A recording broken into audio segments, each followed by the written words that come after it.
No matter where I go, I've always got his balls on my face.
Where is it?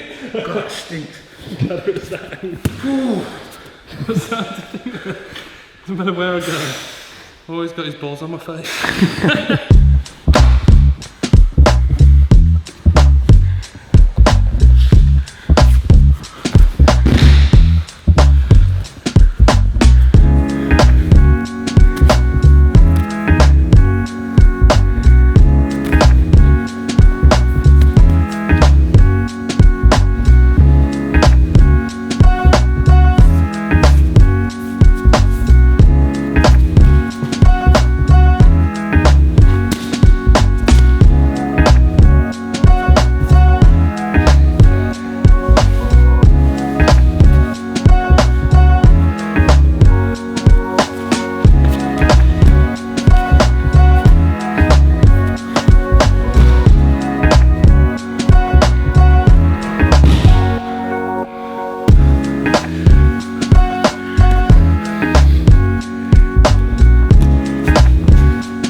Some of your grips are just like stopping multiple functions in one grip.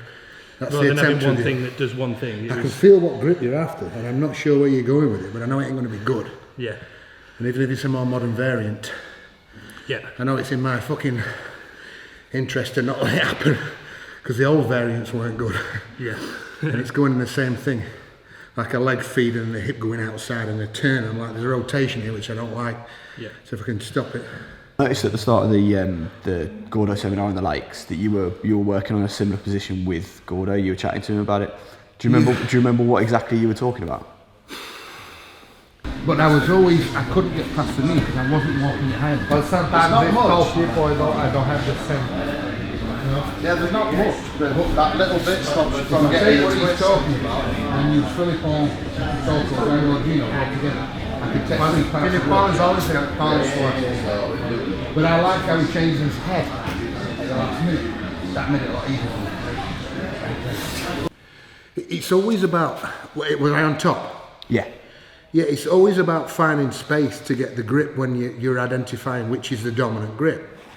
And because it's both him and Toti Pitoko, the other instructor at Gordo's, which is also a very highly ranked man on Agastau Gracie's black belts, I always have the opportunity to ask them about some real fundamentals of that first phase of getting a very, very, very comfortable, dominant, confident grip as well. And if there's anything I'm missing, I'm like, this feels good, can it be improved?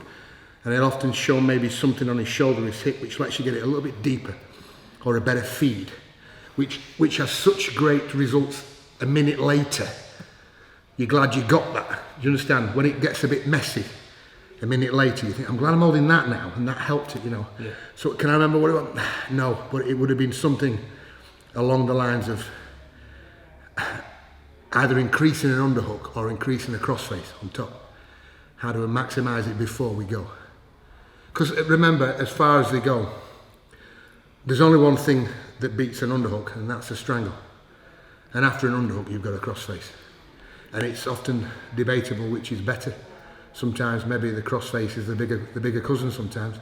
Can be more useful. But they're so fucking dominant.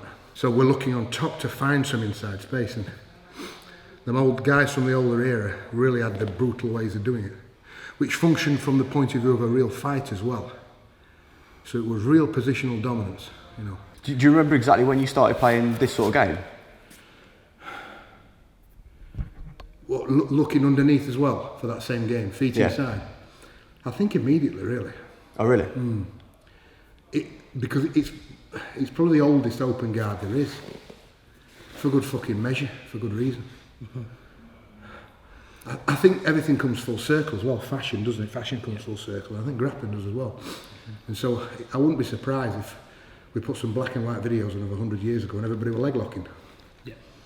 But the entry's the same, isn't it? I mean, we know what saddles are because you're not that far from Lancashire and I'm just across the border, so it was mixed, you know. And we all know what inside outside saddles were. And when we saw Gordo and Garcia using it for X guards, we were thinking, well, that's where our guys go for legs. But it's the same fucking entry. Yeah. So we knew what they were doing, and we were always aware that the inside space gives it. So if you got the inside space with your feet, they could neither leg lock you, nor could they X guard you, because it's the same entry. Yeah. And I think in terms of real fighting as well, it's a very good way to keep distance in both ways, and you can keep him out and bring him in, keep him out. They're very powerful. And in terms of sweeps, I was aware at the beginning that the most powerful sweeps in Brazilian Jiu-Jitsu are always essentially the sacrifice throws from Judo. So you've got the Tomoe Nage, you know, the belly throw. And then the Sumageishis, which is the hooks to the corner. They're the most powerful sacrifice throws you get, and they're so complete. I mean, if somebody did that full on with you, you'd go through a fucking window. They're very complete. Unlike a trip, like a foot movement, unlike an ashi, unlike a foot sweep, which puts the person on the back but puts you in an extension of their guard. Yeah. The same as it on the ground. If you did like a scissor sweep, it's essentially a foot trip, isn't it? So you sweep them, but you end up in their guard. But the throws, you're almost bouncing through.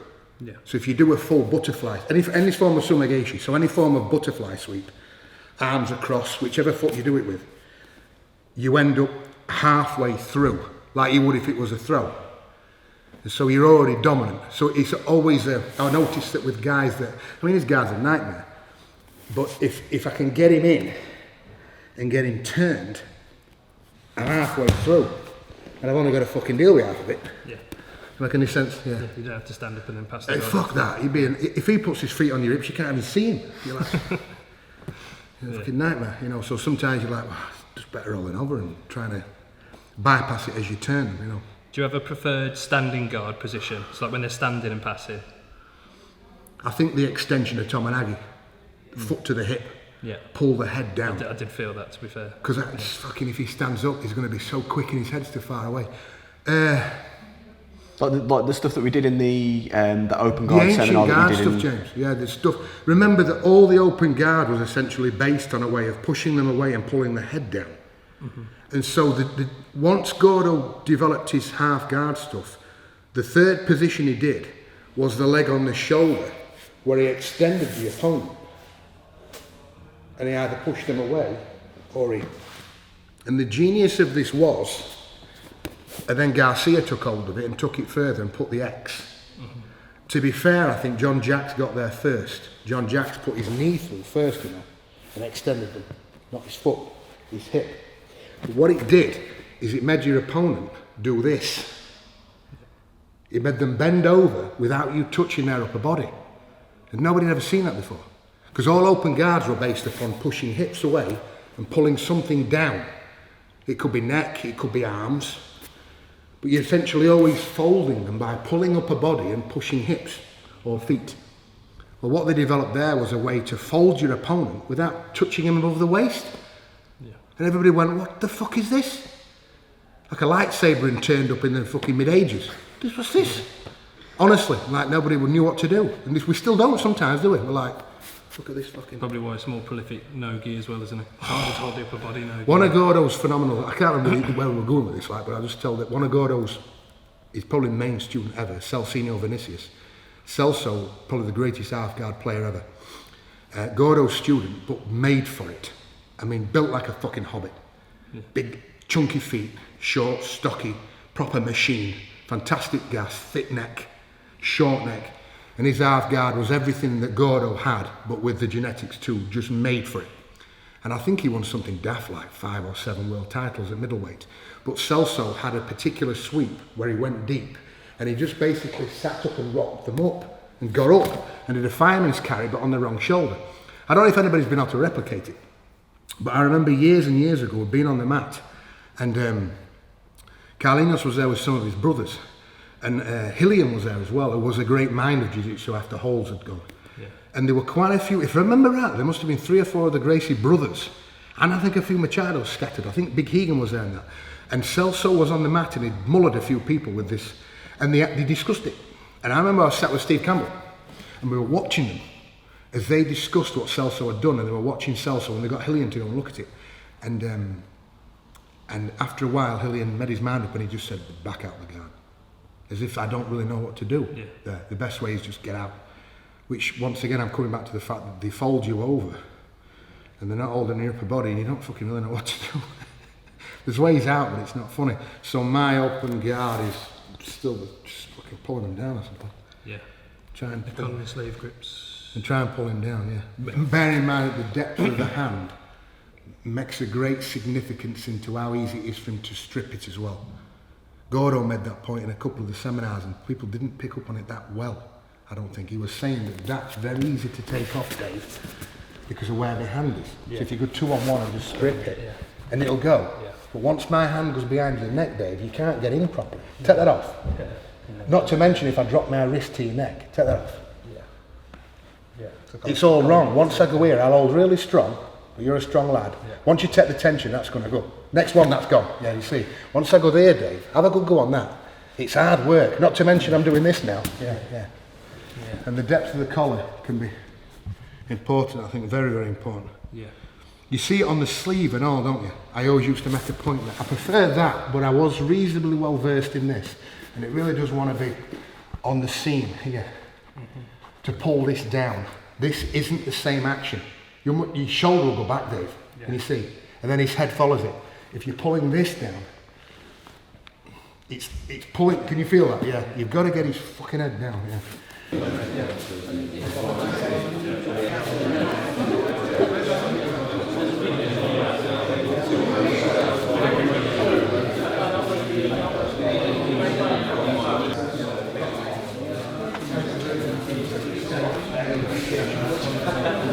Retract a bit so I can get my head involved because it hurts more. There. Feed, and as I get to there, I need to make sure that I put my shoulder up, because if he doesn't do anything, I'll do the same move. But he might start to put his hand across my face and like, look, so I put my shoulders hitting. Do you feel like that? So look, and I grab. Bring your hands if you want, it's not important, as long as I'm cupping here and my shoulders against him, look. Here. So I've got his arm. So as I put him down now, I drop this way and this way.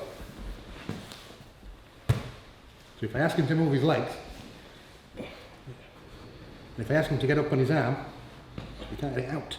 Because if he can get up on his elbow, move back there, go on. Annoying as fuck. Don't worry about what happens with his legs. It's where his hip and his knee is relative to me. What I can't do here, in this position, because of the length of Dave's body and mine, is if I can't get... So, let's imagine it was half guard. Yeah. I need to get past this hip line. I need my hip past his. Okay? I need my hip there. Then I'm in half guard and I've got an underhook. Job done. I'm doing well now. Okay? If that hook was in, like that, I'm the same. I need to get this hip. So I'd have to drive through. If it wasn't in and I'd cleared both, I need to still get this up here. I can do it with my hip, or I can do it this way. And I need to get around that corner. But the problem you're always going to have, doesn't matter which foot position he's in here, is that when you get to here and you're keeping this down, as you try to get past here, his knee will be able to move up. So he won't be able to, if you do it right, he can't do this. Because you're lying. But he can do this. Do you understand? You can follow it. What you've got to be careful of is it doesn't matter which one we land in. Doesn't matter where we land. We have to be careful here that when we go to clear this leg, we don't let go of this arm too early to push the knee down through. Because the knee's going to follow it. So I might be doing this and Dave's going to get it. You see what he's doing? I'm in a half guard here, but I can, look, my hip isn't past his. I need mine here. And I can't get it there because as I keep turning, look, he's just going to... Well, that's okay. What I don't want is to try and push this down so I can get through it. But because I'm low down in his body, he gets up on his elbow. Look up there, come on. Does everybody understand that? Right. And it's determined by how far up you are. If you're here and you touch his leg, he's going to go. If you're up here, he's going to go. You can't sit up because you're too far up his chest. Do you understand? And the way to stop it is to rotate your bottom hip round. So we lie on the opponent and we hold the arm. We go under, we drop to the corner and fold to the other side. We want to get past the hip round, but we don't want it to get up on his elbows. So you have to keep the arm. You keep going with this one until it hits a wall. Then you push it in. And it puts you high up his body. It won't matter which foot position he uses, I don't care. It's the same mechanism. So if we go through it all then. And then you can try it with different partners because it might put his feet in different places. But look, you shift this and find your arm position. Bang. I clear this, then I clear this. I don't care what he does here. I don't care what he does. I can't let go of this yet and push his knee because he's going to get up on it there. I have to make sure I go high up his body and I do it like this. Get up on your elbow, Dave. Go behind the edges. Then I push it down, look, and just bring it into like that. Where the fuck is below? Is that my arm's going right down his back. If you've got a long arm, you can reach his belt, fucking hell, pat yourself on back, it's a bonus. But if I can't, look, slap, pinch it, grab it. And I know that, look, shoulder, elbow, up, look. I grab this leg, I keep tight, and just collapse this side. You can keep that in if you want, keep it in too, watch. And look at the pressure, I want to increase this on his face. So I lift, and do a stand through. Move your body to. That's fucking irritating, that's a minute. Around his head, and line. Barely breathe, look at his face. Coming in, he puts his head that side. Oh, for fuck's sake. You see? Wrong side now. Bin it. And go for a guillotine. Whoa. Shoulder right at the back of his head and hold his fucking chin. We used to call it chin strapping, I don't know what they call it now. His head's that side, look. Push it. Get rid of his chin. So my thumb's under his, and I'm holding his chin. Make a fist and put this hand between his legs. On the floor. Keep your knees tight and drop, just like you did that side, but this side. You'll keep this in, keep it in, Dave. How do I take it off? I do that move we did at the beginning. Watch this. My arms between his legs. Turn, Dave. Whatever his fucking chin. Look at that. Not funny, that is it? No. Yeah, we've been open 3 years now, so it's like a big day for us. And I just wanted to let everyone know how grateful I am. I mean, especially to Ben. Ben supported us from the get-go. So I feel like a dick saying this without Dave standing up here, because obviously we've done this together along with, you know, Johnny and the higher grades. But yeah, it's like an incredible feeling really to know you've got an army of motherfuckers standing behind you. You know what I mean? Like it's, yeah. I try not to think about it too much because I feel like I'm, you know, an imposter. You know what I'm saying?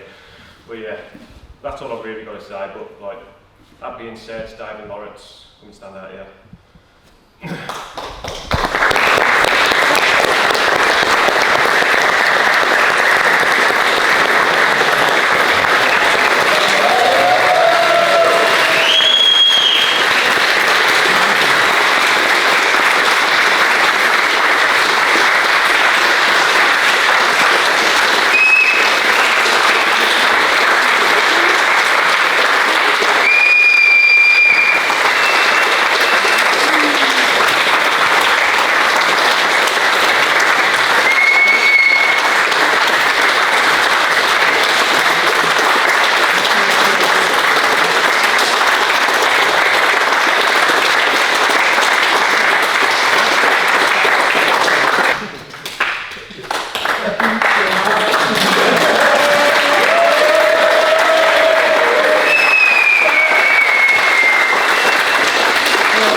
All good, yeah? Yeah, all good. Some coming back, bit out. No big self. Should we come through? Thanks for coming. Thanks for going. Thank you. Thank you. Thanks very much.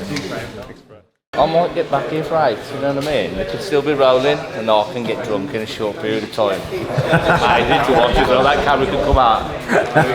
I'll show you some torpedoes. Do you know what I wish you'd done? I really wish. Push him out of the way. I really wish you'd have called you out. So we could have just put a camera on Lawrence, yeah? I said he'd get through all the emotions of a breakup in like a minute. Wait until the handshake as well, where I get to shake his hand. And he's like, he'd be like so happy with him, so angry.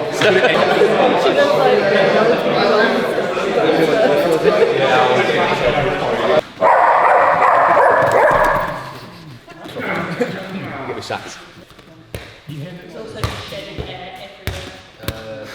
it's alright, Dave, clean it up. Can you get that takedown? Yeah, there we go. No, you've been done. What is it?